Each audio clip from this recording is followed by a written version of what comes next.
It is perhaps the most perfect object ever created by a human hand. The statue of David. 17 feet of impossible beauty. The symbol of the Renaissance. The physical manifestation of genius. We see it and we see perfection. The flawless skin, the contemplative gaze, the heroic proportions. For 500 years, it has stood as the universal standard of beauty. But what if I told you that perfection is a lie? What if the most famous statue in the world isn't a story of divine inspiration, but a story of catastrophic failure? The truth is, the David you know was never supposed to exist. It was carved from a cursed block of stone, a mangled, broken, unusable slab of marble that every other artist, including Leonardo da Vinci, said was worthless. It was a failure, an embarrassment, a 17-foot piece of trash abandoned in a backyard for 40 years. This is not the story of how a perfect artist was given a perfect stone. This is the story of an arrogant 26-year-old upstart, a flawed block of marble, and the impossible challenge that would change art forever. This is the real story of the David. Act 1. The Cursed Stone. The Giant. Our story begins not with Michelangelo, but with the stone itself. The year is 1464. Florence is booming. The magnificent Duomo, the great cathedral, is nearing completion. But its guardians, the operai, have a grand vision. They plan to decorate the very top of the cathedral's buttresses with a series of massive statues of Old Testament prophets. This is a project of immense civic pride. They commission a block of the finest white marble from the Fantastic Christi quarries in Carrara. It is a beast, a colossal single block, 19 feet long, weighing over 40 tons. They call it the Giant. It is hauled from the mountains, a process that takes months, and brought down the Arno River to Florence. The operai are triumphant. They have their stone. They hire a respected sculptor, Agostino di Duccio, to bring it to life. He is tasked with carving a figure of David, the biblical hero. Agostino is ambitious. He begins work with energy, intending to carve the statue in the traditional rigid Gothic style. He starts by roughing out the space between the legs, and that is where the curse begins. We don't know if he was unskilled or simply unlucky, but Agostino makes a fatal error. He drills too deep. He bores a hole straight through a portion of the marble, critically weakening the entire block. He panics. He tries to work around it, but the damage is done. The stone is now fragile. Worse, he discovers a series of natural flaws, or tarolli, deep within the marble, tiny veins and air pockets that could cause it to crack at any moment. After a few disastrous months, Agostino di Duccio gives up. He abandons the project, declaring the stone compromised. The operai are furious. They have a giant, expensive, and now damaged block of marble. A few years later, in 1475, they hire another sculptor, Antonio Rossellino, to try and salvage it. Rossellino takes one look at the stone, at Agostino's clumsy hole, at the newly formed cracks, and he walks away. It's hopeless. And so, the Giant is officially declared a failure. For the next 40 years, the stone is an outcast. It's dragged from the cathedral workshop and dumped in a muddy backyard behind the Duomo, next to the weaver's sheds. And there it sits, It lies on its back, exposed to the elements. The brutal Tuscan sun beats down on it. Winter rains and frost seep into its cracks. Weeds grow around it. Birds stain it. It becomes a local joke. The Gigante, the giant embarrassment of Florence. It is a monument to failure, a 40-ton headstone for a dead project. Decades pass. The Renaissance explodes. Botticelli paints the birth of Venus. Leonardo da Vinci dazzles the city, and still the giant lies in the mud, waiting. It is a cursed stone, a broken dream. Everyone who is anyone in the art world of Florence knows the giant is and forever will be unusable. Act 2, The Impossible Challenge, 1501. We jump forward to 1501. Florence has changed. The powerful Medici family, the city's de facto rulers, have been exiled. Florence is now a republic, proud, defiant, and surrounded by enemies. The city is desperate for a symbol. It needs something to represent its newfound freedom. It's David ready to face the Goliath of its rivals, Rome, Pisa, and the returning Medici. The operai of the Duomo, still in charge of the old stone, see an opportunity. What if the giant could be their symbol? They are desperate to do something with this embarrassing 40-year-old failure. They put out a call. They invite the greatest artists in Italy to inspect the stone and propose a solution. This is the moment of truth. Sculptors and engineers come. They walk around the massive, weather-beaten block. They tap it with hammers. They study Agostino's disastrous hole. They measure its strange, thin proportions. It's very tall, but unusually narrow. One by one, they all say the same thing. No, it's impossible. The stone is too tall and thin to be stable. The 40-year-old crack is a death sentence. The hole between the legs make any traditional heroic pose impossible. The project is a fool's errand. According to some accounts, one of the artists consulted is the great Leonardo da Vinci himself. Leonardo, the ultimate man of reason, the scientist, the engineer, would have seen the block for what it was, a flawed piece of material. A problem of physics. He would have analyzed the stresses, the internal fractures, the sheer impracticality. He, too, declares it unusable. The stone is re-condemned. It seems destined to be cut up for paving stones. But then, he arrives. Michelangelo Buonarroti. He is 26 years old. He is a genius. And he knows it. He is arrogant, fiery, fiercely ambitious, and famously difficult. He has just returned from Rome, a superstar, having shocked the world with the Pietà, a sculpture of such impossible, heart-breaking tenderness that it made him overnight the most famous artist in Italy. He is nothing like the calm, intellectual Leonardo. Michelangelo is a warrior.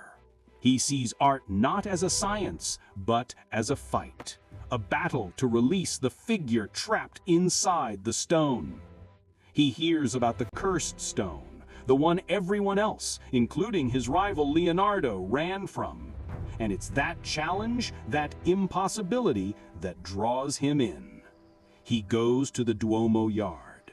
He sees the giant, scarred block of marble lying in the dirt. He sees the flaws. He sees the 40-year-old damage. And where everyone else saw an unusable failure, Michelangelo sees a figure. He storms into the operai offices. He doesn't just apply for the job, he demands it. He tells them with his signature arrogance that the others are fools. He tells them he can feel the statue inside, waiting. He famously declares, I can free it. I see the David. He is so confident, so ferociously certain that the operae are stunned into agreement. In August 1501, they sign a contract. They give the unusable stone to the 26-year-old who claims he can do the impossible. The contract is clear. He has 2 years to finish it. Michelangelo has his stone. The fight is on. Act 3. The Secret Creation, Untold. Michelangelo's first demand is not for tools, it's for secrecy. He doesn't want anyone to see his process, not his rivals, not the operae, not the public. He orders a tall wooden shed, a corral, to be built around the massive stone, completely enclosing it. For the next 3 years, this shed will be his entire world. He has the giant hauled upright, a monstrous engineering task in itself, and then he locks the gate. Inside, alone, he faces his enemy. The problems are catastrophic. The stone is too thin. It's barely 18 inches deep in some places. This means a traditional, lunging, action pose is completely out of the question. There simply isn't enough stone. And then there's Agostino's hole, right between where the legs should be. It's a void, a wound in the marble that dictates everything. Michelangelo realizes he cannot force his will onto the stone. He must listen to the stone. He must let the flaws guide his chisel. The solution he finds is not just art. It is an act of pure, structural genius. The iconic pose of the David, the contrapposto, the casual lean, the weight on the right leg, the left leg relaxed. This is not just an artistic choice. It is the only way the statue could be carved. Michelangelo works around the damaged areas. He twists the torso, shifting the center of gravity entirely onto the right leg, a solid, undamaged column of marble. This allows him to bypass the weak, compromised areas. The relaxed left leg is positioned perfectly to avoid the void left by Agostino.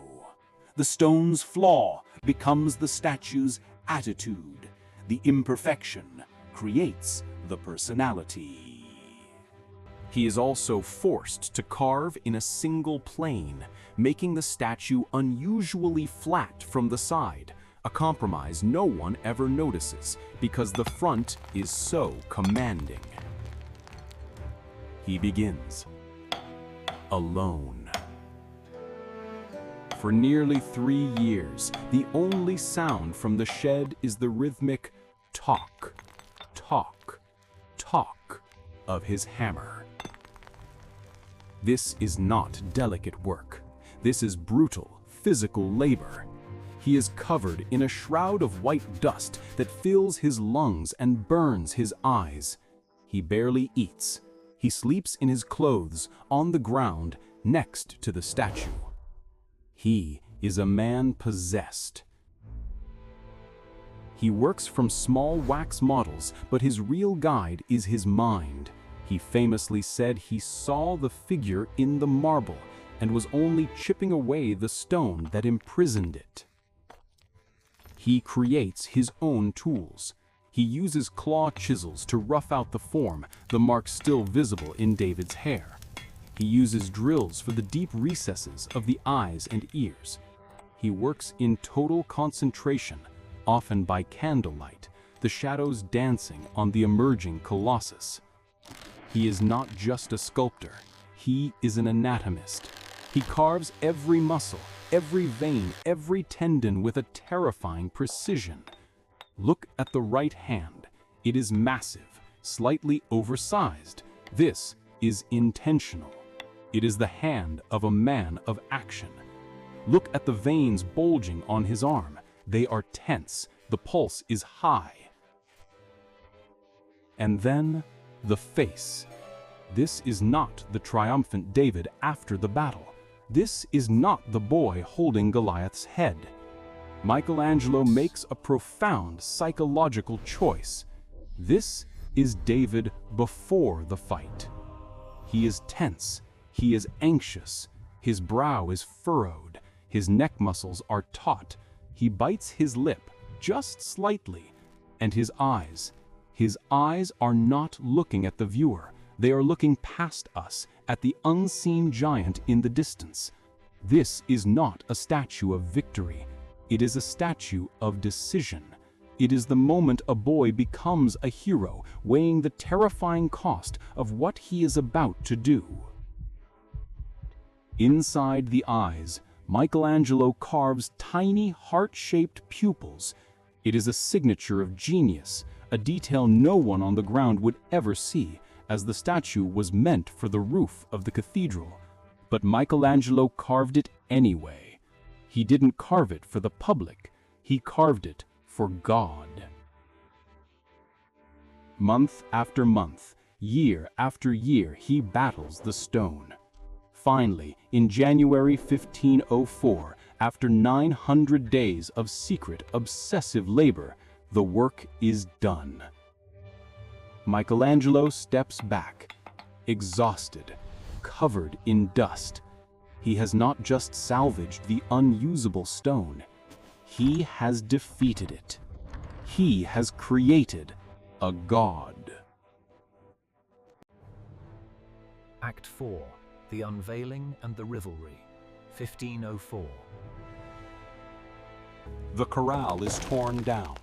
The people of Florence, the politicians, the artists, the bankers, the ordinary citizens gather in the Duomo yard. They have been hearing the hammering for 3 years. They have been whispering about the madman in the shed. And then they see it. There is a collective, stunned silence. Then a roar. This is not a statue. This is a man. It is alive. It is 17 feet tall and it is breathing. The crowd is hysterical. They have never seen anything like it. It is too real, too powerful, too beautiful. The writer Giorgio Vasari years later would say that it surpassed all other statues, modern or ancient, Greek or Roman. The operae immediately realize they have a problem, a good problem. This thing cannot be put on the roof of the cathedral. It is too perfect. To hoist it 150 feet in the air, where it would be just a silhouette against the sky, would be a crime. It is a masterpiece, and it must be seen. So, a committee is formed. A blue ribbon panel of the greatest minds in Florence is assembled to debate one question: where should the David go? This is a clash of the titans. The committee includes the artists Botticelli, Perugiano, Filippino Lippi, and, of course, Leonardo da Vinci. This is where the two greatest minds of the Renaissance and its two greatest rivals collide. Leonardo, now 52, is the elder statesman. He is logical, scientific, and practical. He sees the statue, and he is impressed, but he is also worried. He points out correctly that the marble, having been exposed for 40 years, is dead and brittle. He argues that the statue's fine details will be eroded by the wind and rain. His solution? Place the David in a niche, a protective loggia, on the Piazza della Signoria. Put it in a recessed archway, under cover. It's the logical choice, the safe choice, the engineer's choice. Then Michelangelo, the 29-year-old sculptor, speaks. He is furious. Hide his masterpiece in a niche? He built it to be seen. He didn't spend 3 years in hell to have his god put in a corner.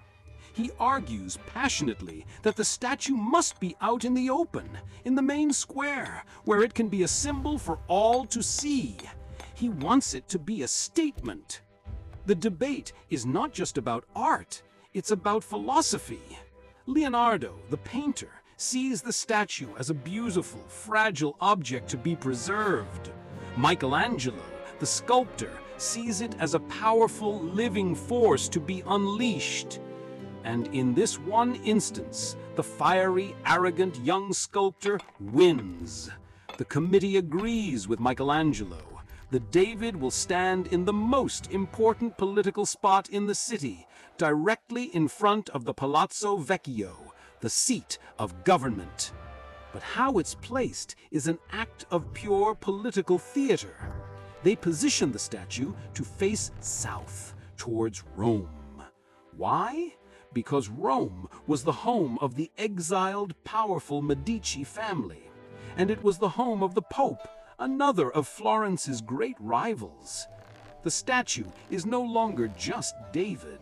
It is now Florence, and it is staring down Goliath, the Medici, the Pope, and all the enemies of the new republic.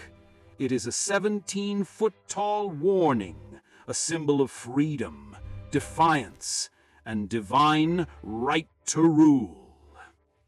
In May 1504, it takes 40 men 4 days to move the 9-ton statue on a massive, custom-built wooden cart from the workshop to the piazza. The entire city stops to watch the giant roll slowly through the streets. It is a triumphal procession. Michelangelo, at 29, has not just made a statue, he has given his city its soul. Act 5. The Legacy of Imperfection. The David is not perfect despite its flaws. It is perfect because of them. This is the secret that Michelangelo understood. The curse of the stone was in fact its greatest gift. If the block had been perfect, thick, solid, and new, Michelangelo would have carved a different statue. He might have carved a traditional lunging David, victorious over a dead Goliath. He might have created just another prophet for a roof. But the damaged, thin, flawed 40-year-old stone forced him to innovate. The narrowness of the stone forced him to create that iconic, tightly wound contrapposto. The flaws forced him to create a figure of psychological tension, not just physical action. The failure of the stone, its unusability, forced him to think differently, to solve a problem no one else could. The David is the ultimate story of constraints breeding creativity. It is a masterpiece born not from unlimited freedom, but from extreme limitation. The statue's life, even after its unveiling, was never easy. It was, and still is, a living symbol. In 1527, during a political riot, a chair was thrown from a window of the Palazzo Vecchio, shattering the statue's left arm into 3 pieces.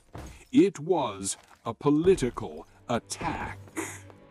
In 1991, a mentally disturbed artist attacked the statue with a hammer, chipping the toes of its left foot before he was tackled by police.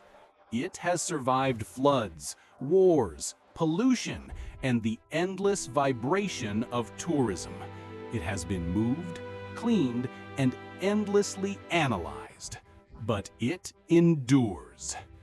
It is the final, ultimate proof of genius. Genius is not being given the best materials. Genius is not waiting for the perfect opportunity. Genius is looking at a 40-year-old failure, a cursed, unusable piece of trash that everyone else has abandoned, and seeing the single most perfect object the world has ever known.